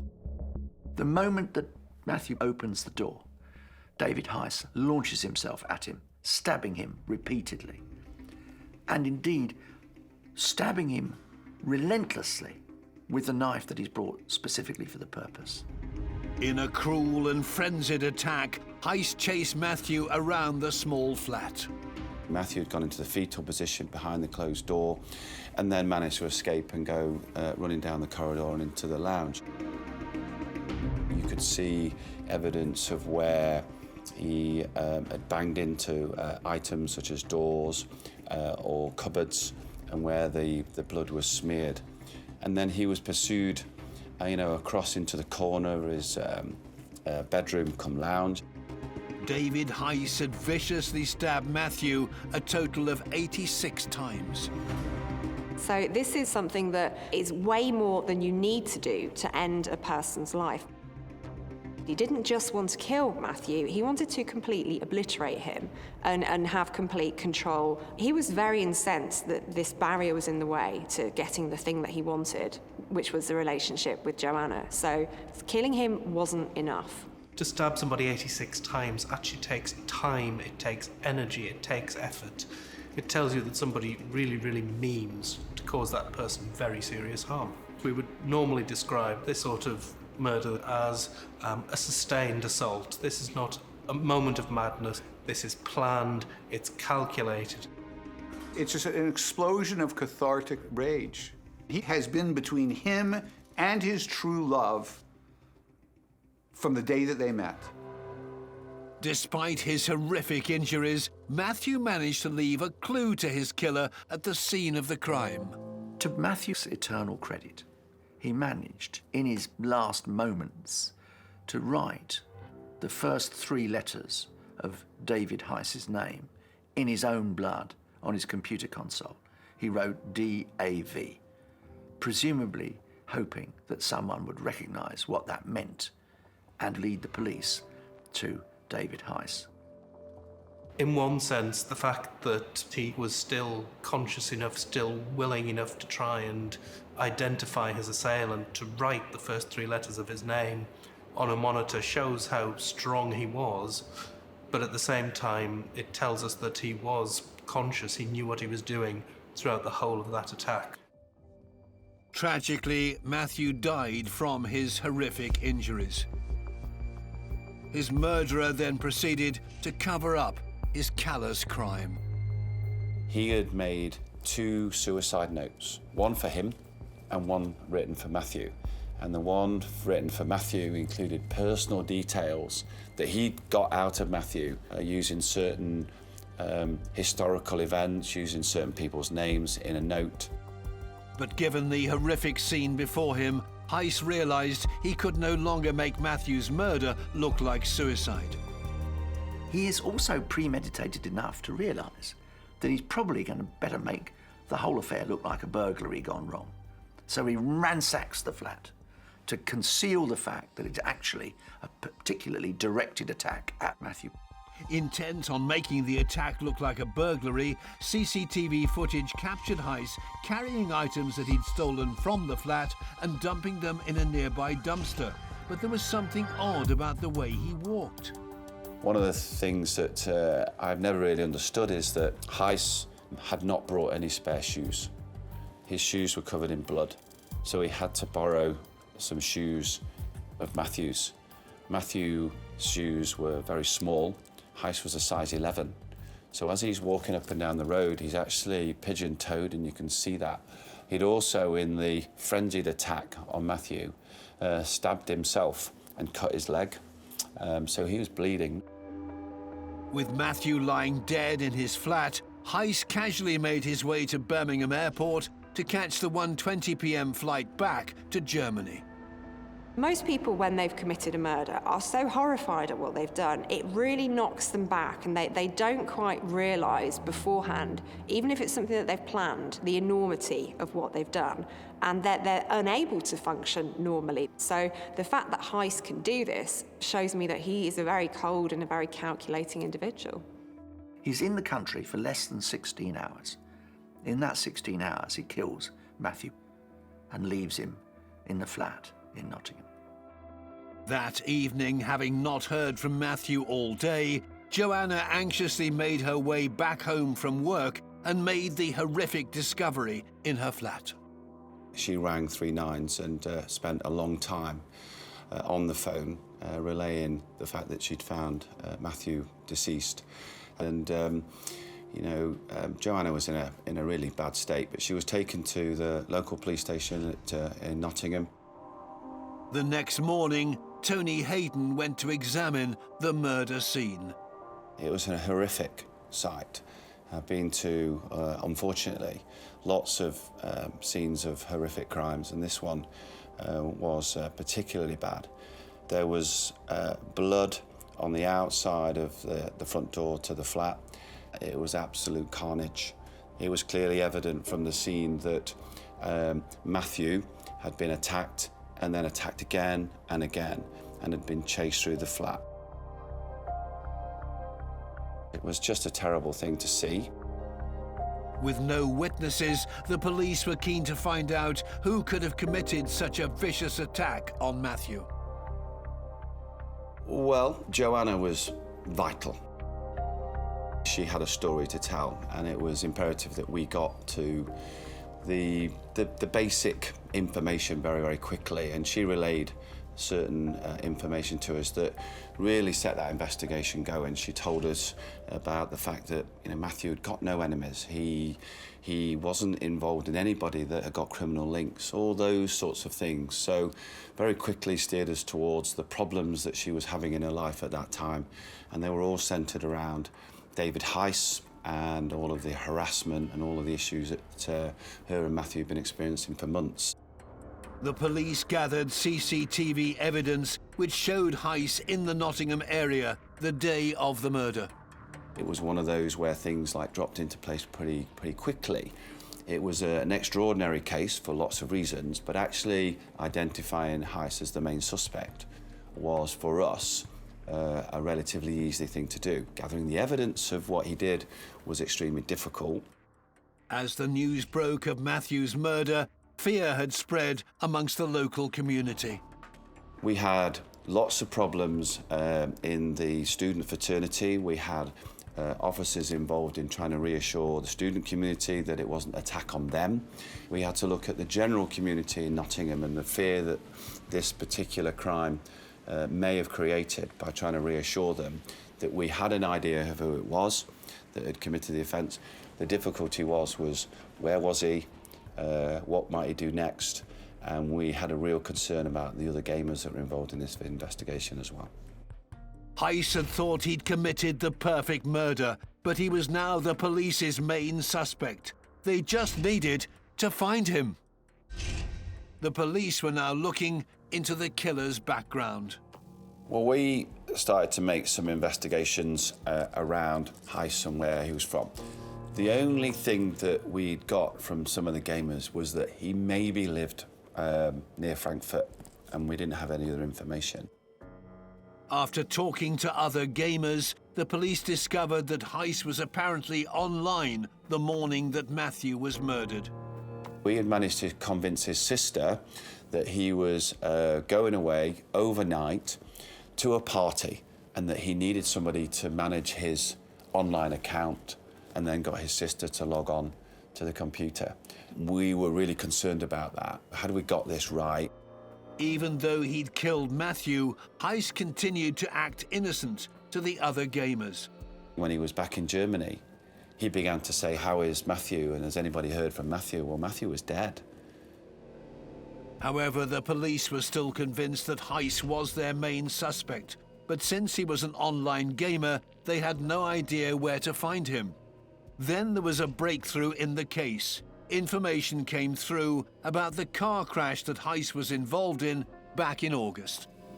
The fact that the police had attended that crash, and what had happened was that some items had been sent to Heiss from the car by the AAA. It's like the European version of the recovery service in the UK. And that gave us a couple of addresses that linked to Heiss. So we were then able to go to the courts in the UK. We give them enough information that suggests we should arrest this individual. With a European arrest warrant, the police went through Europol and made contact with the German authorities. Ufa Quimbach and Rashid Barouch were assigned to the case. After receiving a formal request, we carried out the background checks. The only thing we knew was that he was a young man that lived in the district of Limburg-Walburg. He didn't show up in any police records, so we found nothing. It was a total blank slate for us. Heiss, unaware that he was being investigated, decided to send Joanna a message on Facebook 4 days after he'd murdered her boyfriend. He wrote a note which said, "I'm sorry for causing you so much trouble. I hope you won't lose all your hope. We will be there for you." That gives you an indication of the distortion of Heiss's mind. We will be there for you?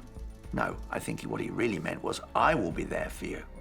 What he really hoped is that Joanna would fall into his arms, that she'd somehow be won over by the fact that he'd eliminated her boyfriend.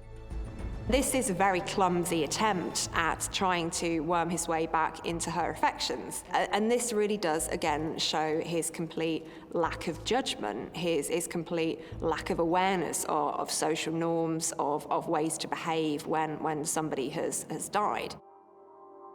It reflects a complete inability to see the world from the perspective of the victim. Meanwhile, the German authorities now had an address for Heiss, and on the 24th of September, he was finally arrested.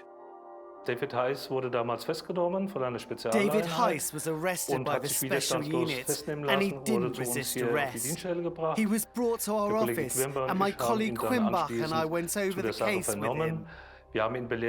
We made him aware that he was accused of committing a murder in Nottingham, to which he immediately responded by saying, "I was in Nottingham, and I'm glad that I was arrested, because I wanted to break away from it all." It was strange. There are offenders who don't say a single thing, but I got the impression from him that he was relieved that he could talk to someone about it. He almost got the whole thing off his chest. Heiss continued to open up to the German detectives.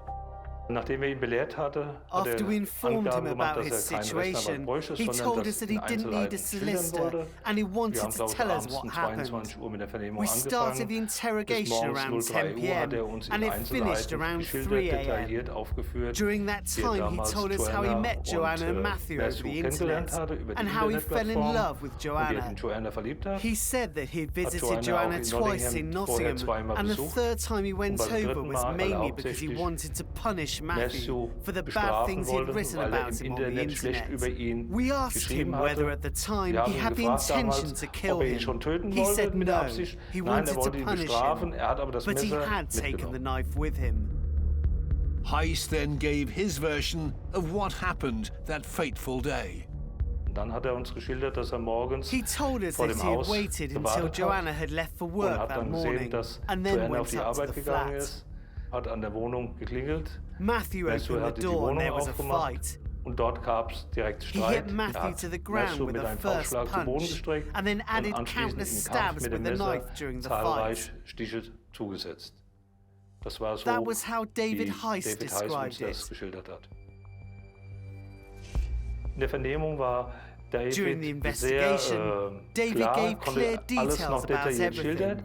He had to stop 2 or 3 times because he started to cry. They were genuine tears because he just realized exactly what he had done. Heiss hadn't admitted a murder. He'd admitted that he'd killed Matthew, but suggested that he went there to talk to Matthew and Matthew had attacked him and he had to stab him in order to defend himself. Tony, along with a German-speaking detective, flew out to Frankfurt on the 25th of September. The German officers received us extremely well. They took us to Heiss's house and then showed me what they had found. Below his bed was a suitcase. Within the suitcase was blood-stained clothing. Lots and lots of information that clearly reassured me that we got the right individual. The items found in Heiss's room revealed the true state of mind of the killer. So Heiss actually hung on to some items that were related to Matthew's murder. So he hung on to the bloody clothes, he hung on to a fake suicide note. And often killers will do this, especially if this killing holds specific significance to them. It's something that has been important for them, for their sense of power, for their sense of status.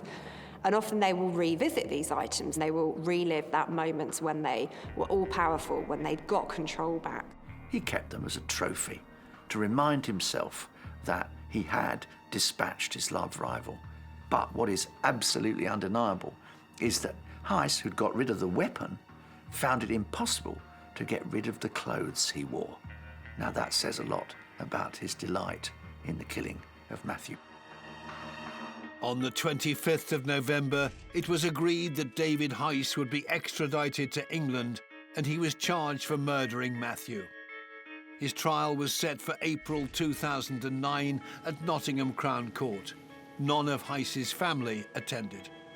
As far as we could tell, he never had any contact with his parents whilst he was in custody in England. It seemed really unusual to us for parents not to want to contact their son. I can't give you a reason why, even if I wanted to. Details of what happened on the morning of the 19th of September were presented to the jury. The critical element there was the crime scene examination that was meticulous. It showed exactly where the stabbing started and where it finished. And we were able to show how Matthew defended himself. He'd got knife wounds across his hand where he'd grabbed the knife.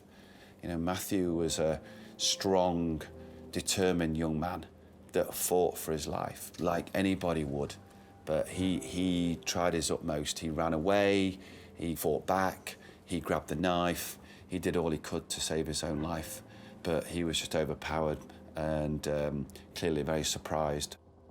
Heiss claimed that he'd only gone to confront the couple after they'd started to abuse him on the gaming forum, and that he'd attacked in self-defense. A feeble argument, to put it politely.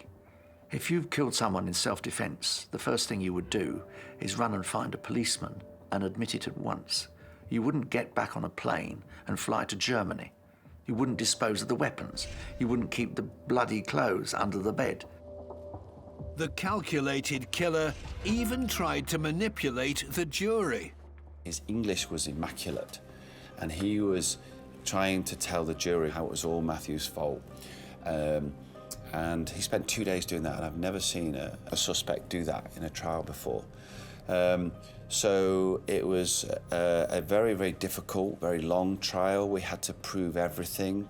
We had to bring officers from Germany to give evidence. Ich wurde damals als Zeuge zu dem Prozess vorgeladen. I was asked to be a witness at the hearing. The judge wanted to know what David Heiss had said to us during the interrogation. And once again, I described it in detail. The evidence against David Heiss was undeniable. CCTV of him coming from Birmingham to Nottingham. There was the bloodstains, the walls, elaborate evidence shown to the jury of the spatter, DAV written on the computer screen. The evidence against David Heiss was utterly compelling. On the 11th of May, after just 2.5 hours, the jury found David Heiss guilty for the murder of Matthew. Mr. Justice Keith told Heiss that Matthew's death involved a substantial degree of both planning and premeditation, and that he'd brought the knife to kill Matthew and then make it look as if he killed himself. David Heiss was sentenced to life imprisonment with a minimum of 18 years before parole. He was only sentenced to a minimum of 18 years because of his age. If he'd have been older and he got a lot longer term, this was an horrific crime.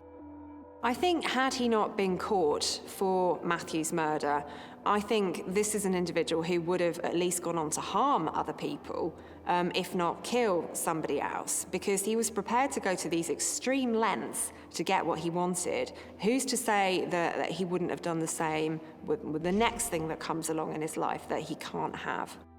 What makes David Heiss one of the world's most evil killers is the total lack of conscience, remorse, empathy, sympathy with the victim. He is a machine who has disappeared into a virtual reality, who is not anymore a man, but is suddenly simply a symbol. Heiss was a selfish, obsessed individual who callously killed an innocent man in cold blood just because he didn't get what he wanted. His meticulous planning and depraved, obsessive urges make David Heiss one of the world's most evil killers.